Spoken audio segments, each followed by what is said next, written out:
As elections come closer, more bills are making their way up to the voting stage. A few controversial bills in particular have already passed into laws around the transgender community. This is truly a crushing blow to the rising LGBTQ+ community, especially as the Iowa legislature voted and passed the latest anti-trans laws. According to the Des Moines Register, it is estimated that there are at least 19,000 LGBTQ+ youth in Iowa, and about 800 of them are openly transgender. There have been multiple protests throughout Iowa about these bills. An example being the protests that happened at the state capitol on March 5th.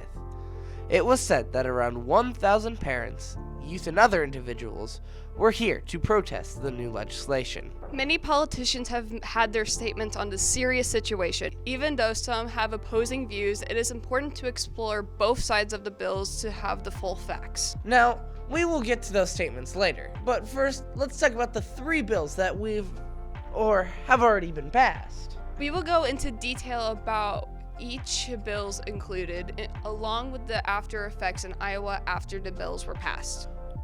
We also have been in contact with the governor's office, and after leaving a few different messages, the governor has still yet to respond to the interview request about the laws. Now let's look into the latest transgender-related bills.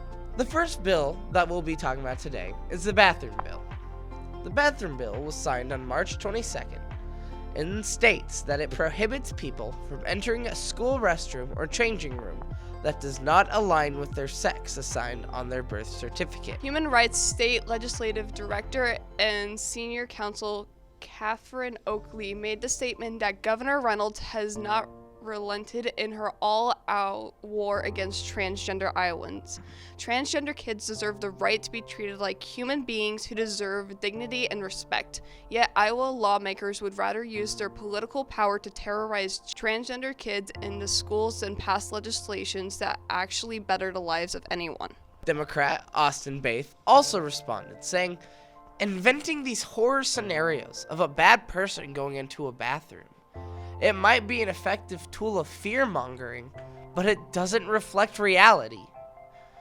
Now, we also grabbed an exclusive interview with Sydney Garcia, the communications manager at the American Civil Liberty Union. We also oppose the bill that bans basically trans or non-binary kids from using the bathroom that they think is best. How does this affect those who are transitioned or transitioning?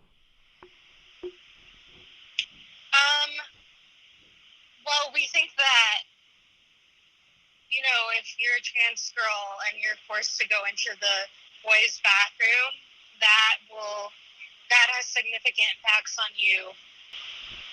Mm-hmm. And I know that a lot of people say, well, we'll just put a gender-neutral bathroom for trans kids and non-binary kids to use, but that's not going to solve the issue, I think, because you've already passed this bill that's extremely hateful and is targeting these students. Now, it is important that we mention the opposite views for their reasonings. Republican Stephen Holt stated, "I do understand and empathize with a child that may not feel comfortable using the bathroom or of their biological sex. Accommodation should be made when possible to keep that child comfortable as they change or use the restroom. However, that cannot be done or should not be done at the expense of the privacy and safety of our daughters." This bill has caused much distress across the state because of the attacks on trans rights and freedoms, but has furthermore caused even more tension between the transgender community and the rest of society. This bill was also signed on March 22nd, and it bans healthcare professionals from giving medical treatment to transgender minors for the purpose of attempting to alter the appearance of or affirm the minor's perception of the minor's gender or sex, if the appearance or perception is inconsistent with the minor's sex at birth. Steve Holt and our Dennison said, transgender people still face high rates of suicide after receiving care, and that this bill will stop children from receiving treatment that could have permanent health effects. So our first question for you today is, what's your opinion on this bill? We, the ACLU of Iowa, we oppose it, and we think that politicians shouldn't be dictating what families and medical professionals think is best for trans children. How does this benefit or hurt the transgender community? We believe that it hurts the transgender community because if you read articles and stuff like that, trans families are already starting to feel the effects. People who have the ability to move are preparing to do that because their children aren't going to be able to get the medical care that they need. And people who can't afford to leave and aren't privileged enough to leave, they're going to be suffering because they're not going to be able to have the medical care they need and be their own authentic selves, which is something we believe everybody should be able to do. I would say those are the main reasons that it's going to harm the trans community. The last bill is the Restrictive Transgender Sports Bill. This bill was signed on March 3rd, 2022. This bill prohibits transgender females from participating in girls' high school sports and women's college athletes. Governor Kim Reynolds stated that no amount of talent, training, or effort can make up for the natural physical advantages males have over females. It's simply a reality of human biology. Forcing females to compete against males is the opposite of inclusivity and is absolutely unfair. Also backing the bill, Women's Liberation Front founder and chair, Lear Keith, said Democrats are wrong to call the legislation anti-trans. This is a pro-girl bill. We know that men and women have different physical capacities, said Keith. For there to be any fairness for girls, we have to keep boys out of women's sports.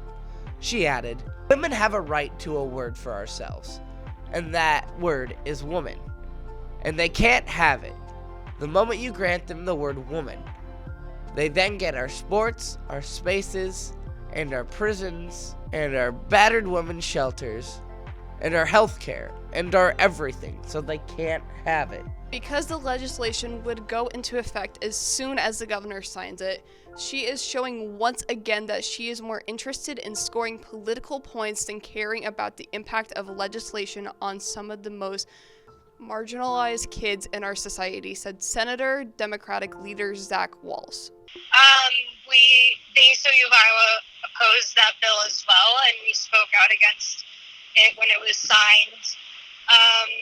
Basically, I don't know the exact statistic, but a lot of the proponents of the bill said that they passed it because they felt like trans girls could dominate girls' sports and it was like an unfair advantage. But trans girls were participating in Iowa school sports for like more than a decade, and we didn't see any kind of like complete domination by these athletes or anything like that. So we just feel like this law is basically